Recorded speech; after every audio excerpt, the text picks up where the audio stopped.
اسی حوالے سے مزید بتائیں، چینی باشندوں کی سیکیورٹی میں کوتاہی ناقابل قبول، وزیراعظم نے 5 افسران کے خلاف ڈسپلنری ایکشن کا حکم دے دیا ہے۔ Are P O Hazara division, D P O upper Kohistan اور ڈی پی او لوئر کوہستان کے خلاف کارروائی کا حکم دیا ہے۔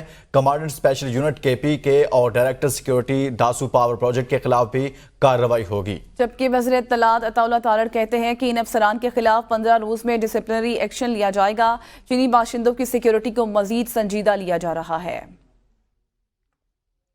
انکوائری کمیٹی نے جب اپنی رپورٹ بھیجی اس میں وزیر اعظم صاحب نے چند افسران کے خلاف انضباطی کارروائی کرنے کا حکم دیا ہے، اور میں آپ سے شیئر بھی کر لوں گا۔ اس میں R P O Hazara division, اس میں D P O upper Kohistan district, D P O lower Kohistan district, director security Dasu hydro power project اور کمانڈانٹ اسپیشل سیکیورٹی یونٹ کے پی کے، ان کے خلاف 15 دن کے اندر ڈسپلنری ایکشن، اور